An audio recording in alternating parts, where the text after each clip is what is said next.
नमस्कार, मी प्रसन्न जोशी. आपण पाहताय मिशन 145 पुढारी न्यूजवर आमचं 145 तासांचं सलग वेगवान कव्हरेज महाराष्ट्राच्या निवडणुकीचं. या विशेष कार्यक्रमात आपलं स्वागत. महाराष्ट्र विधानसभा निवडणुकीसाठी उद्या मतदान होणार आहे. मतदानाची वेळ आता अवघ्या काही तासांवर येऊन ठेपली आहे आणि या पार्श्वभूमीवर पुढारी न्यूज घेऊन आलाय महाराष्ट्र विधानसभेचं महाकव्हरेज. महाराष्ट्राची सत्ता मिळवण्यासाठी बहुमताची 145ची मॅजिक फिगर गाठण्यासाठी महायुती आणि महाविकास आघाडीची जोरदार रस्सीखेच सुरू आहे. त्या संदर्भातील प्रत्येक बातमी आणि विश्लेषण पुढारी न्यूजच्या प्रेक्षकांना पाहता येणार आहे. येत्या 23 नोव्हेंबरपर्यंत निकालाच्या दिवसापर्यंत दररोज प्रत्येक तासाला आणि त्याचाच एक भाग म्हणून महाराष्ट्रात नेमकी कुणाची हवा आहे याचा विभागवार आढावा पुढच्या 2 तासात आपण घेणार आहोत. ज्येष्ठ राजकीय विश्लेषक महाराष्ट्राच्या प्रत्येक विभागातील अंडरकरंट्स काय आहेत हे समजावून सांगणार आहेत. सुरू करूया पुढारी न्यूजचा विशेष कार्यक्रम मिशन 145.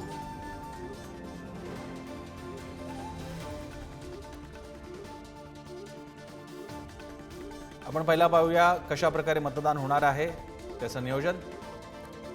उद्या म्हणजे 20 नोव्हेंबरला हे मतदान होणार आहे. निकाल 23 नोव्हेंबर शनिवारी लागणार आहे. एकूण 288 मतदारसंघ आहेत. एकूण मतदार आहेत 9,70,25,119. 5,22,739 पुरुष मतदार असतील. महिला मतदार 4,69,96,279. मतदान केंद्र असतील 1,04,27. मतदानाची वेळ सकाळी 7 ते संध्याकाळी 6 पर्यंत.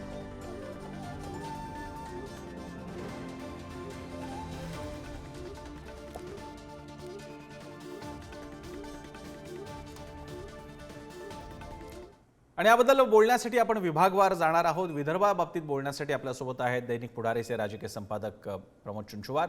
प्रमोदजी, तुमचं स्वागत आहे. विदर्भाबद्दल बोलूया.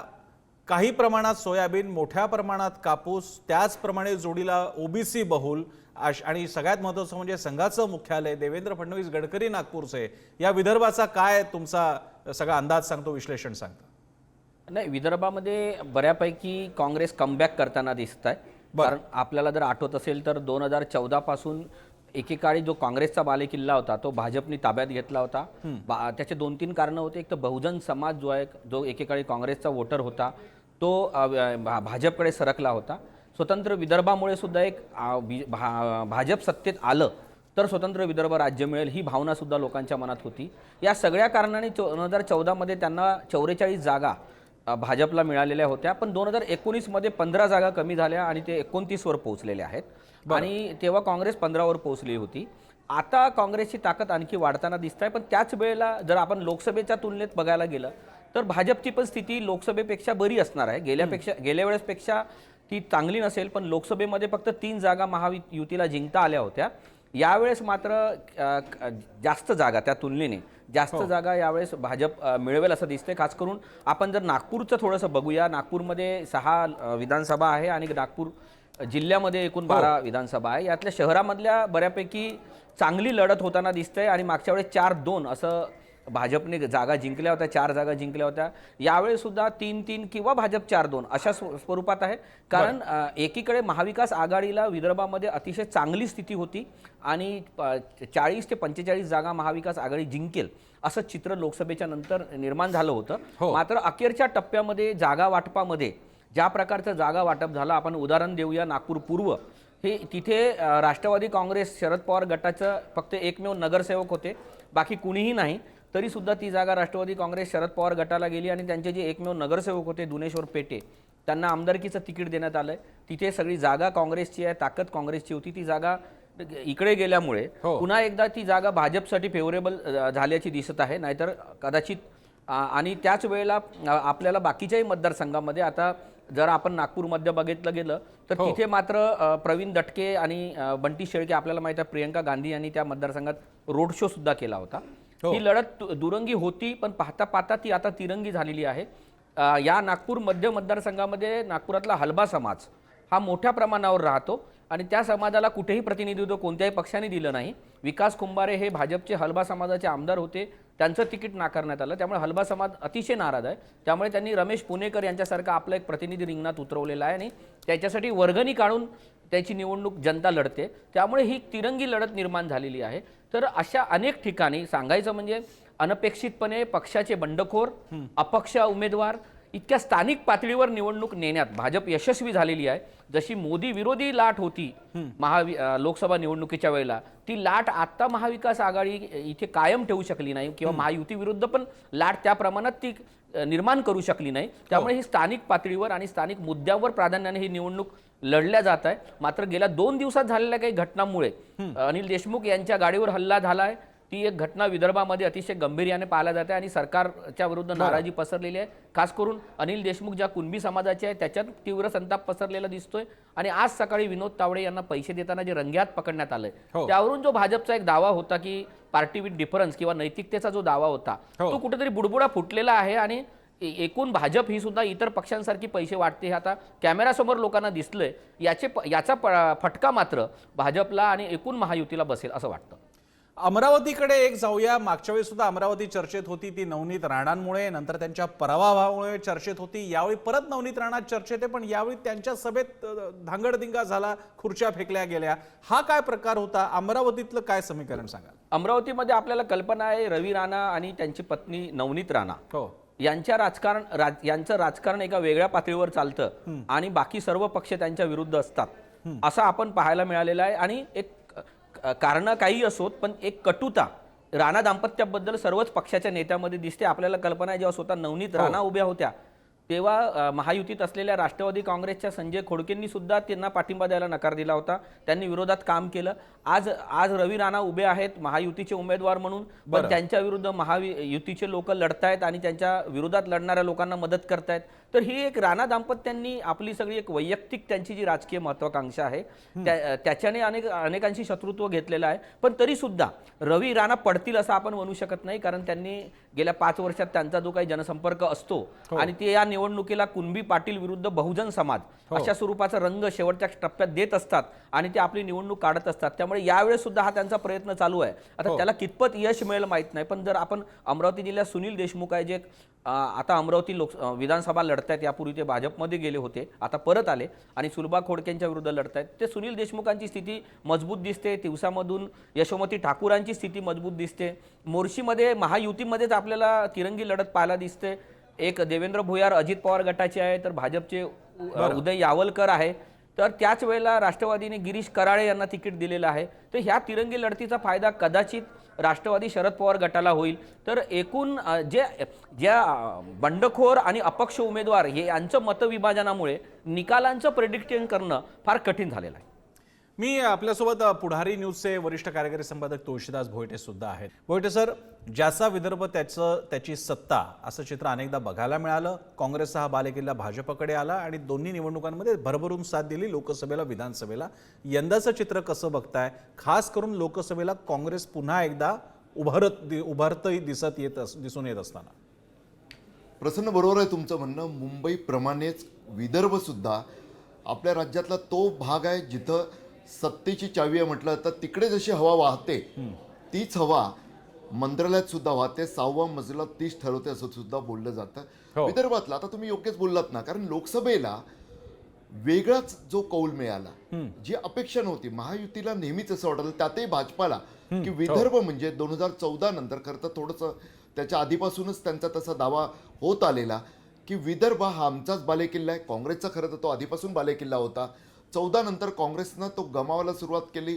19ला लोकसभेला तर नाही, मात्र विधानसभेला जेव्हा बावनकुळेंचं तिकीट कापलं गेलं, त्यानंतर जे काही घडलं, भाजपाला आपल्या जागा गमवायला लागल्या. 123 वाली भाजपा 103 वर पोहोचली. त्यानंतर एक चर्चा सुरू झाली की विदर्भ भाजपाच्या हातून हळूहळू निसटतोय का, कमळ कोमेजू लागलाय का. आता सुद्धा जे मुद्दे पुढे आहेत भाजपासाठी, आता सुद्धा लढाई तेवढी सोपी नाहीये जेवढी 2014ला होती. आताच्या लोकसभेसारखी स्थिती जरी एकदम तशी नसली तरी सुद्धा अवघड नक्कीच आहे असं म्हणावं लागतंय. त्यातही डीएमके हा जो कास्ट फॅक्टर भाजपनं सामाजिक समीकरण काँग्रेसनं तिथं साधलं होतं, त्यात आदिवासींची भर पडल्याचा आपल्याला अमरावतीतल्या निकालावरून दिसलेला आहे. त्यामुळे स्वाभाविकरित्या डीएमके आणि त्यासोबत ए जोडल्यामुळे आता हे विजयी समीकरण भाजपा भेदू शकते का? अद्याप तरी तसं दिसलं नव्हतं. काय नेमकं घडतं? आणि आत्ताच जसं चुंचुवार सांगत होते, त्यांचा विदर्भाचा खूप गाढा अभ्यास आहे, ते सांगत होते की विनोद तावडेंच्या प्रकरणामुळे एक वॉर ऑफ परसेप्शन जे असतं त्याचा फटका भाजपला बसू शकतो असं त्यांचं जे त्यांनी विश्लेषण केलं. मला असं वाटतं आणखी एक प्रकरण वर्ध्यातलं आर्वी मतदारसंघातलं मीडियावर तेवढं गाजलं नसलं.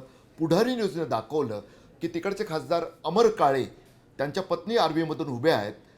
त्या ज्याच्या विरोधात उभ्या आहेत ते भाजपचे मोठे उमेदवार, म्हणजे मोठे यासाठी म्हणतोय कारण देवेंद्रजींच्या जवळचे उमेदवार ते सुमेध वानखेडे, ते तिथून राजकीय एंट्री करतात आहे. त्यांच्या डेब्यू निवडणूक आहे. तिथं एका फार्म हाऊसमध्ये मोठ्या प्रमाणावर कोट्यवधीची कॅश आहे, कोट्यवधीचे दारू साठा आहे असा आरोप करत अमर काळे आपल्या कार्यकर्त्यांचा धडकला. खूप मोठा टीव्ही शो झाला.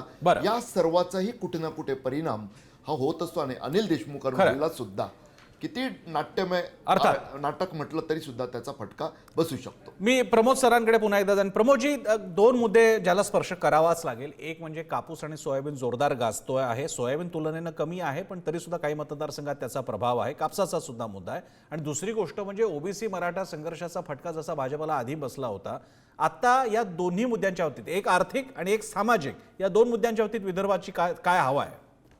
एक शेतकऱ्यांची जी नाराजी आहे त्याचा संपूर्ण राज्यातच फटका महायुतीला विशेषतः भाजपला बसताना दिसतोय. तो विदर्भात सर्वाधिक बसेल, कारण आपल्याला कल्पना आहे की या ऑक्टोबर महिन्यापर्यंत महाराष्ट्रामध्ये 2600च्या वर शेतकऱ्यांनी आत्महत्या केल्या आणि अपेक्षेप्रमाणे सर्वाधिक आत्महत्या ह्या शेतकऱ्यांच्या विदर्भात झालेल्या आहेत. त्यामुळे शेतकरी आत्महत्या रोखण्यात भाजप अपयशी ठरले, हा एक परसेप्शन झालेला आहे. दुसरीकडे कापूस आता दिवाळीच्या नंतर कापूस विकायला लोक काढतात, मात्र कापसाला हमी भाव नाही, सोयाबीनला हमी भाव नाही, म्हणजे कमी भाव आहे.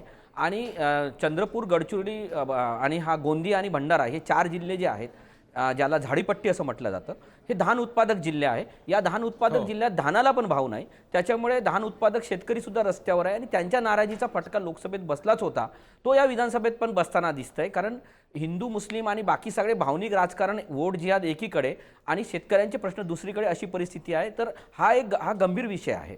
दुसरा विषय आपण जो म्हटलं की जातीचा विषय आहे, विदर्भामध्ये मराठा हे काही कार्ड फार काही चालत नाही, कारण विदर्भामध्ये तसा मराठा समाज फार कमीच आहे किंवा नसल्याच जमा आहे. आणि जो काही आहे तो कुणबी समाज आहे आणि तो ऑलरेडी ओबीसीमध्ये आहे. त्यामुळे उलट आम्हाला मराठा व्हायचा नाही आहे किंवा तिथले कुणबी मराठ्यांना आमच्यासोबत घेऊ नका, अशा प्रकारचे आंदोलन करताना आपल्याला दिसत आहेत. ओबीसी महासंघाचे प्रमुख सर्व नेते जर आपण बघितले तर ते विदर्भातले आहे. तर हा जो कुणबी समाज आहे हा प्रामुख्याने काही प्रमाणात आता महाविकास आघाडीच्या सोबत आहे, जे डीएमके फॅक्टर भोयटे सरांनी सांगितलं त्या पद्धतीने तिथे आणखी एका अर्थानं डीएमके आहे. एका अर्थानं म्हणजे की कुणबी समाजामध्ये धनोजे कुणबी ही एक जात आहे, ज्याला डिके असं म्हटलं जातं. ती एक फार मोठी जात आहे की जी काँग्रेसच्या सोबत आहे. काँग्रेसचे अनेक नेते त्या समाजातले आहेत, अनेक आमदार त्या समाजातले आहे, तर ती यांच्यासोबत आहे. आणि कास्ट कॉम्बिनेशन करण्यामध्ये यावेळेस त्यांनी बऱ्यापैकी महाविकास आघाडीने तेली, कुणबी, माळी या समाजाला प्रतिनिधित्व दिलेलं आहे. आणि मुस्लिम समाजांना पण प्रतिनिधित्व किंवा त्यांची जी काही नाराजी आहे ते दूर करण्यात काही प्रमाणात त्यांना यश आलेलं आहे. याचा फटका, याचा फायदा काय या महाविकास आघाडीला होताना दिसतंय. मी आणखी प्रसन्न एक आकडेवारीकडे आपलं लक्ष वेधू इच्छितो. इंटरेस्टिंग मी जरा काढलेली आहे. आपण जर 62 मतदारसंघ बघितले विदर्भातले, तर काँग्रेस विरुद्ध भाजप असे 34 मतदारसंघामध्ये थेट लढत आहे. बरं, म्हणजे निम्म्याहून अधिक मतदारसंघात काँग्रेस विरुद्ध भाजप अशीच लढत आहे. बरं. त्याच्यानंतर काँग्रेस विरुद्ध शिवसेना 2, काँग्रेस विरुद्ध राष्ट्रवादी अजित पवार 2 आणि उबाटा विरुद्ध भाजप 3. त्याच्यानंतर उबाटा विरुद्ध शिवसेना 4, राष्ट्रवादी विरुद्ध भाजप 9, अशी छोटी छोटी लढत आहे. म्हणजे आपण बघायला गेलं तर मुख्य लढत जी आहे ती काँग्रेस विरुद्ध भाजप आहे. आणि या लढतीचं म्हणजे आपण बघा, आपण अमरावतीपर्यंत गेलो होतो, पण अकोल्यामध्ये सुद्धा, अकोला पश्चिम मध्ये काँग्रेसचा उमेदवार येऊ शकतो अशी चर्चा आहे. काळापूरमध्ये वंचितला लॉटरी लागू शकते अशी आताच्या वेळेला चर्चा आहे, कारण वंचितनी नतीकुद्दीन खतीब हे काँग्रेसचेच माजी आमदार आहेत, जे मुस्लिम समाजाचे आहेत, त्यांना उमेदवारी दिलेली आहे. आणि त्या मतविभाजनाच्या फायद्यामध्ये नतीकुद्दीन खतीब दलित आणि मुस्लिम या मताच्या भरोश्यावर निवडून येऊ शकतात. तर या अशा सगळ्या निकालामुळे भाजपच्या ज्या विद्यमान जिंकलेल्या जागा आहेत या कमी होताना दिसत आहेत आणि महाविकास आघाडीच्या जागा मात्र वाढताना दिसतात. अतिशय इंटरेस्टिंग निरीक्षणं मांडलेली आहेत प्रमोद चुंचुवार यांनी.